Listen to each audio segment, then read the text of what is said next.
বউ জাত হবে না, আজ সাইজ করে আসছি, বোঝো এবার কেমন লাগে। 20,000 টাকা দিতে পারিস না, আবার আমার মুখে মুখে বড় কথা।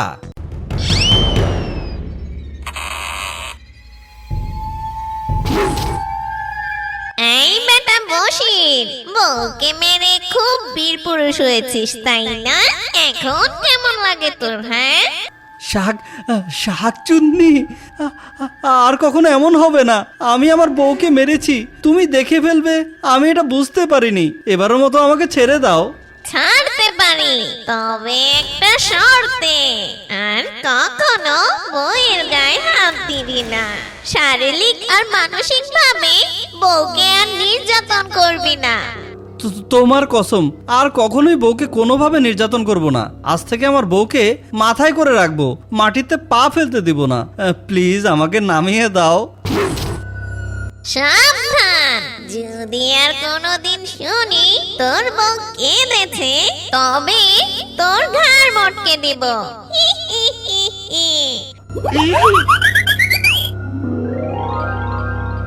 মা, জানো আমার ভীষণ ইচ্ছে করে মানুষের মধ্যে মিশে থাকতে।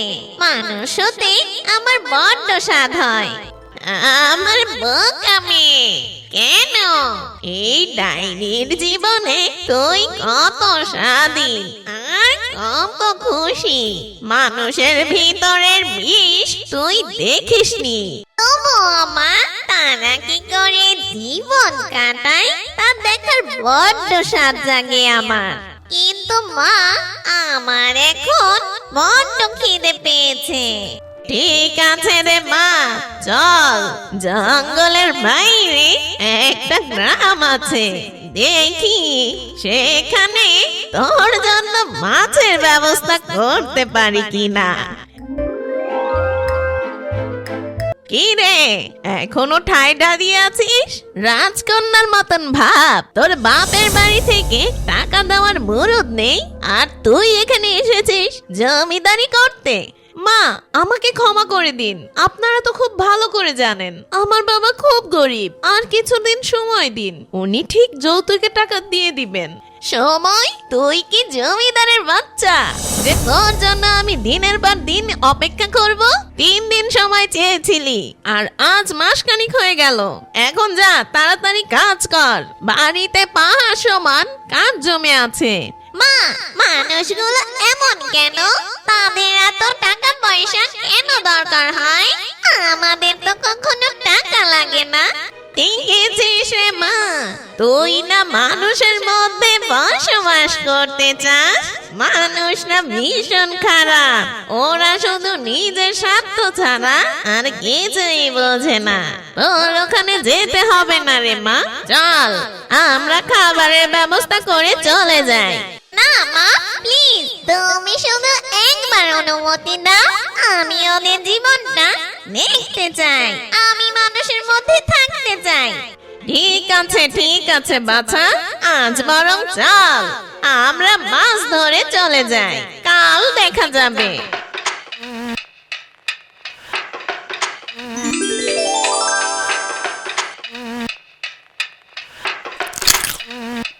দেখেছি তো, এত সুন্দর একটা মেয়েকে সামান্য কিছু টাকার জন্য কত নির্যাতন করছে। তুই ভালো করে দেখ, এখনকার মানুষ কেউ কাউকে ভালোবাসে না, সবাই শুধু নিজের স্বার্থ নিয়ে ব্যস্ত। এর জন্যই তো তোকে বারবার বলি, এই স্বার্থপর মানুষদের মধ্যে তোকে যেতে হবে না। কিন্তু তুই তো আমার কোনো কথা শুনছিস না রে মা।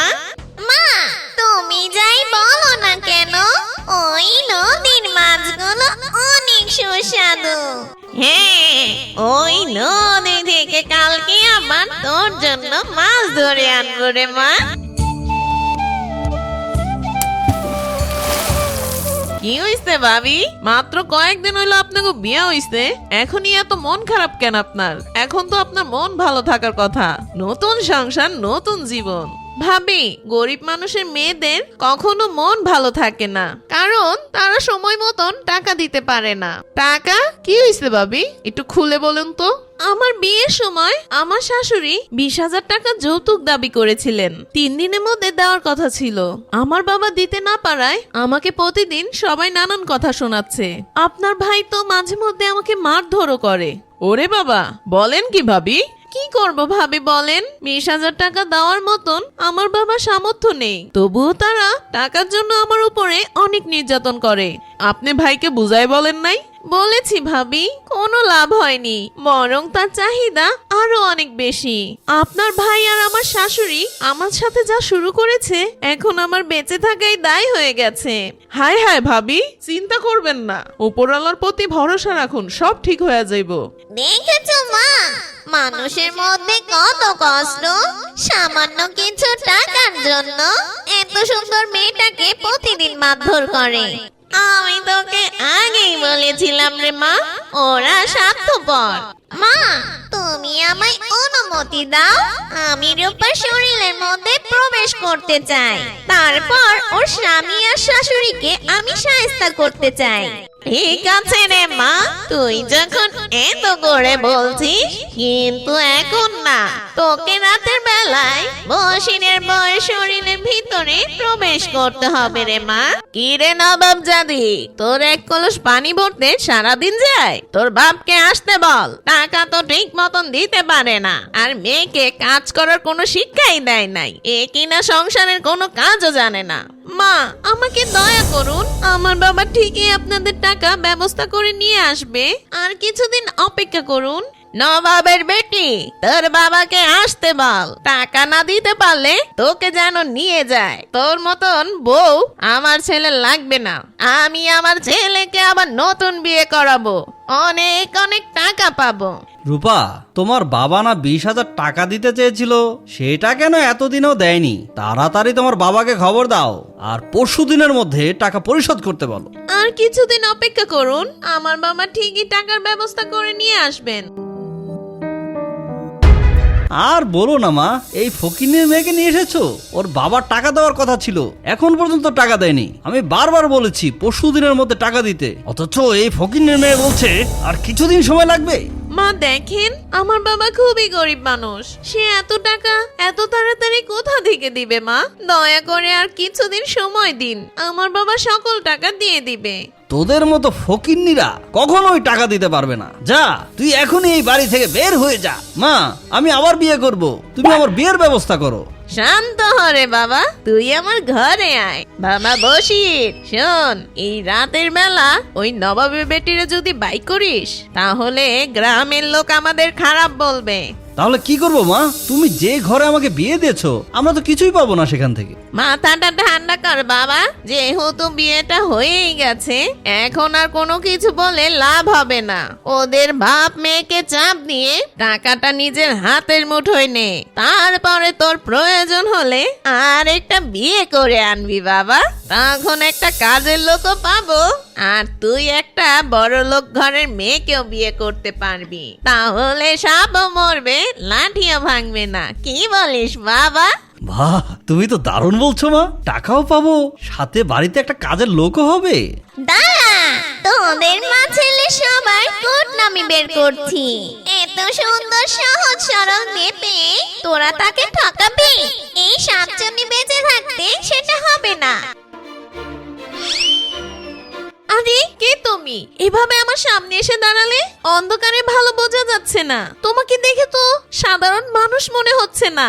হ্যাঁ, আমি মানুষ না, আমি হলাম সাতজনী। সাতজনী, তুমি আমাকে মেরে ফেলো, আমার জন্যই তো আমার গরিব বাবার এত কষ্ট। আমি না থাকলে হয়তো আমার বাবার এত কষ্ট হতো না। আমি আমার এই জীবন রাখতে চাই না সাতজনী, নাও তুমি আমার রক্ত চুষে খাও। আরে রূপা, তুমি এত চিন্তা করো না, আমি মানুষের রক্ত খাই না। তোমার স্বামী আর শাশুড়ি তোমার সাথে কেমন ব্যবহার করে সেটা আমি দেখেছি। এখন থেকে তোমার আর কোনো চিন্তা নেই, আমি সব সময় তোমার পাশে আছি। আরে কিন্তু সবাই যদি তোমাকে দেখে ফেলে? রূপা, এগুলো নিয়ে তোমাকে চিন্তা করতে হবে না। যাও, তুমি ঘরে যাও। কই মা রূপা, কোথায় গেলি রে আমার রাজকুমারী? দেখ তোর বাবা এসেছে। মেয়ের বিয়েতে 20,000 টাকা দেওয়ার মুরদ নেই, আবার ডাকছেন কই মা রাজকুমারী। নবাবের বেটি আমার ঘরে এসেছে, তাই না? আগে বলুন কই আমাদের টাকা কই? আগে টাকাগুলো পরিশোধ করুন, তারপর মেয়ের সাথে দেখা হবে। আদিক্ষেতা। মেয়েকে দেখতে এসেছেন, সাথে টাকা এনেছেন তো? টাকা ছাড়া মেয়ের শ্বশুর বাড়িতে এসেছেন, লজ্জা করে না আপনার? বাবা, 5,000 টাকা ব্যবস্থা করতে পেরেছি, আর কিছুটা দিন সময় দাও, সকল টাকা আমি পরিশোধ করে দেব। যেহেতু 20,000 টাকা আনতে পারেননি, তাহলে আপনার মেয়েকে নিয়ে এক্ষুনি চলে যান। যেদিন আপনি 20,000 টাকার ব্যবস্থা করতে পারবেন, সেদিন আপনার মেয়েকে টাকা সহ দিয়ে যাবেন। এত কথা বলিস না তো বাবা, যা দড়ি নিয়ে আয় যা। এই ধান্দাবাজ লোকটাকে বেঁধে জায়গা জমি যা আছে ওর সব লিখে নে, তাছাড়া এই ছোট লোকগুলো কোনোদিনও টাকা দিবে না। আমার বাবাকে ছেড়ে দাও, না হলে তোমাদের শেষ করে দিব আজকে। কি বলছো রূপা, তোমার এত বড় সাহস, তুমি আমাদের শেষ করবে? আমি রূপা নই, আমি রূপার ভিতরে থাকা শাকচুন্নি। আজ তোদের আমি ঘাড় মটকে দেব। এই সহজ সরল মানুষগুলোকে পেয়ে তোরা ওদের উপরে অনেক অত্যাচার করেছিস, তেল ছাড়া বারবিকিউ করেছিস। আজকে তোরা আমার হাত থেকে বাঁচতে পারবি না।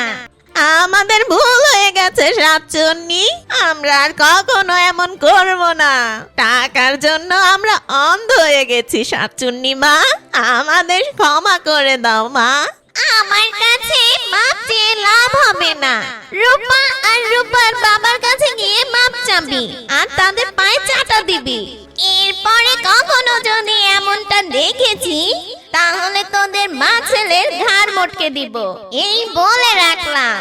আমাকে মাফ করে দিন বাবা, আমরা টাকার লোভে অন্ধ হয়ে গেছিলাম। হ্যাঁ বেআই সাহেব, আমাদের অনেক বড় ভুল হয়ে গেছে, দয়া করে আমাদের ক্ষমা করে দিন।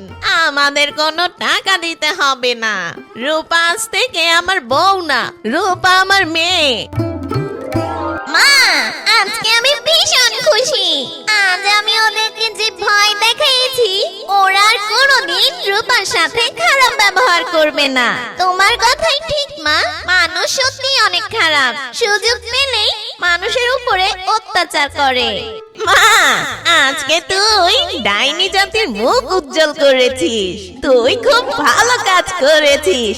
আয় মা আয়, তোর জন্য আজকে একটা ভাঙা সংসার জোড়া লাগলো। এখন থেকে প্রতিটা ভাঙা সংসার তুই জোড়া দিবি রে মা, পারবি না তুই? তোমার মতন ডাইনি মা থাকলে আমি সব কিছুই পারবো মা।